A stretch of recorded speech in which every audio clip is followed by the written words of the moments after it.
Hello and welcome to the Spirit Spa, where today's wilderness message is how do you describe what a nervous breakdown feels like to others, such as your family, friends, loved ones and colleagues.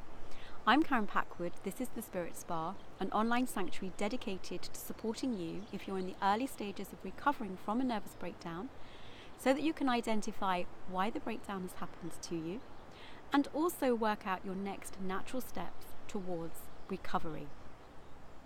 So how do you describe what a breakdown feels like to other people, and why is this important? Well, I think it's important because to our family, friends, loved ones and so on, when we have a breakdown, all they tend to see is the external. They see us probably looking quite depressed. They probably see us very exhausted. They probably see us collapsed in bed. They see us unable to function normally in the everyday world. And this, of course, is very frightening. We're going through our own terror, but they themselves are also going through their own terror. What has happened to this person that they love? What has happened to this person that was once vibrant? What has happened to actually cause this kind of terrible experience? And most frightening of all, is this person ever going to be well again? And it's extremely terrifying for people on the outside as well as for us going through the actual experience. Why have I chosen to record this video today? Well, in my last video, I shared the story of a child called Asta, who was caring for a parent who was in the early stages of recovery. And they were very frightened, they were very confused, they did not know what to do to help their parents. So this video is to actually bring that from that kind of story place, things into real life. Many of you will have children, many of you will have loved ones, you will have colleagues. And if you can do anything to help them understand what is going on for you, then of course that's going to be beneficial for them, but of course also it's going to be beneficial for you, because there should be hopefully less pressure on you needing to recover more quickly than is right and natural for you. So how do I describe what a nervous breakdown feels like on the inside? Well, I like to use the analogy of a porcelain doll. Breakdowns are triggered by extremely traumatic experiences. Some of those experiences are things that have happened to us in our everyday life just before the breakdown happened, but some of them relate back to traumas from a very, very long time ago that maybe we haven't healed yet, maybe we've been burying them, maybe they've been recurring, maybe there are some issues with birth family, that it's a constant kind of sort of traumatic situation that's going on until eventually it becomes too much to bear and we break. I always describe this as if it is like a porcelain doll who has had a hammer taken to them and been smashed to smithereens. And so whilst on the outside we might still look like a normal human being, on the inside, we have that shell on the outside, but on the inside it's as if every single component of us has been absolutely splintered. And we've been, like when something like a porcelain doll is broken, particularly if it's been hammered, it's as if all it comes, there are tiny little splinters, there are tiny shards, maybe there might be some big clumps, tiny little dust particles, but the porcelain doll, completely shatters. And not only does it kind of shatter, when it shatters, it also spreads out, doesn't it? It doesn't kind of like stay in one neat pile. It's kind of like it splinters off into many different directions, and so everything's very spread out as well, so it's not necessarily easy to reach. And that's kind of what happens, and that's what it feels like in the early stages of recovery. And that's when the exhaustion really kicks in.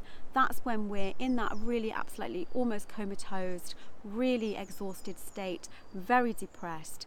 Initially we're just in a state of kind of numbness and a place of trauma, but then very gently, if we allow the rest to actually happen in its own natural way, and we don't force it, and we don't put pressure on ourselves to force it, and we don't receive pressure from external people or circumstances, what happens is that we very gently and very naturally begin to kind of bring those shards back together.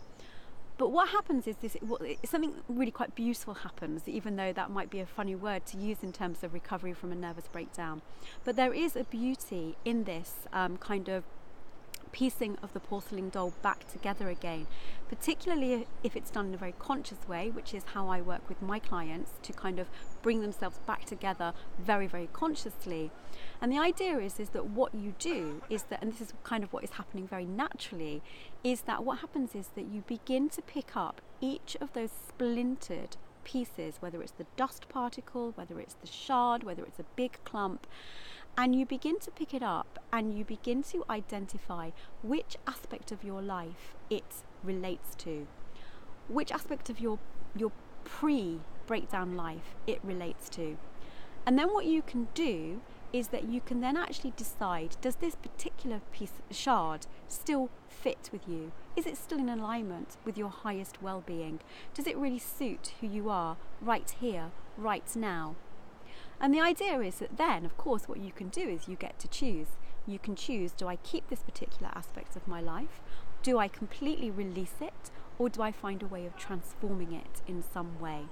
So it's a very, very, very, very gentle piecing back together of you, of the porcelain doll that's within you, all of those different broken pieces within you. And so that's how I describe it to members of the family, colleagues, loved ones, friends and families and so on. It really helps them to understand what's actually going on inside. And of course they understand that putting back a porcelain doll is a very intricate process. It's not something that can be rushed. You can't just take all of those, the dust, the particles, the shards, the great big clumps. You can't just take those back and put them back together again. Sometimes you're going to need tweezers. Maybe sometimes you need a magnifying glass. Sometimes the pieces don't quite fit, so you've got to take your time to find where those pieces do fit together. So it takes time to put back a porcelain doll, a broken porcelain doll. And if you can use this analogy to help your family and friends understand what's going on very naturally within you in those early stages of recovery, I think it will help you feel less pressurized to find your way back to recovery quickly, and I think it will also help them to feel relaxed and help them understand that what you need is this time is very, very precious and very, very important. And one of the things that I like to say to kind of encourage family members, friends, colleagues and so on, is that often what happens, if you really engage in that very conscious piecing back together of the porcelain doll, examining each shard very carefully, and really re-evaluating your life and what's right for your life and what's wrong for your life, when you eventually come back together fully, not only are you happier, you're often more energetic, but you're living in a much more conscious place, and you're making decisions that are much more conscious decisions about your life, which actually then heightens the value of your life, the quality of your life, and the joyful factor of your life. So, that's something to really hang on to when you're in the very, very dark days at the very beginning. Now, what can you do today to help yourself with this in terms of our wilderness writing activity, the journal activity that I like to suggest to support you to become a little bit more active in your own healing? Well, what I'm going to suggest is that you see if you, first of all, feel whether my description kind of fits with you. And if it doesn't, that's absolutely fine, because in your journal, what I'd like you to do is I'd like you to see if you can take a few moments to just kind of sketch what the breakdown actually feels like to you. You might feel that it's in different sections. You might feel that your mind feels one way, your heart feels another, your legs might feel another.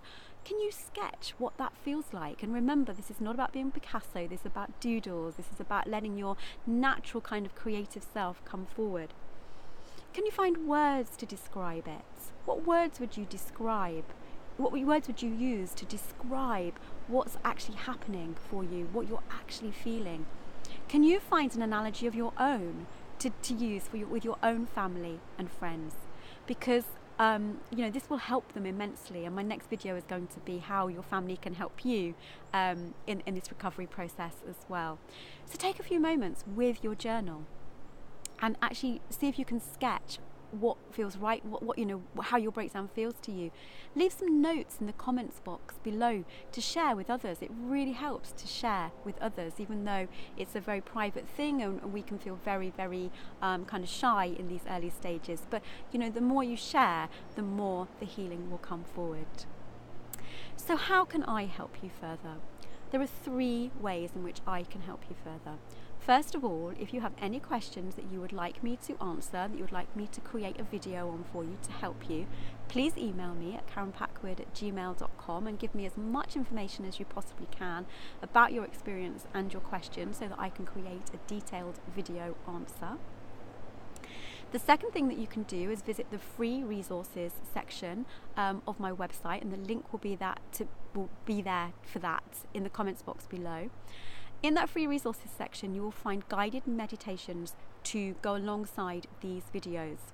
And the guided meditation will be in relation to the wilderness writing activity to support you and help you and guide you through that particular process. The third thing that I can do to help you is offer you to see whether you would be interested, if you feel that you are drawn to, are you ready to actually step into doing a little bit more deeper work and engaging in a one-to-one wise wisdom private consultation with me. And in that we can go much more deeply into the triggers of your breakdown, where things are for you at this moment in time, and identifying your next natural steps towards healing. And there's some information for that in the comments box below. There'll be a link to more information about that. So if you've liked the video, please like it. Please subscribe to the channel so that you get regular updates, and don't forget to click the bell so that you know that you're going to be notified when the next video comes along. Take care of yourself.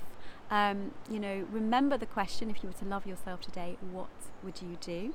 Please know that recovery is possible, and that I am wishing you much love and much success on your recovery journey. So I'm Karen Packwood. This is the Spirit Spa, an online sanctuary dedicated to supporting you if you're in the early stages of recovering from a nervous breakdown, so that you can identify why the breakdown has happened to you and your next natural steps towards recovery, so that you can rebuild a flourishing life for yourself. And I'm wishing you a very peaceful and loving day.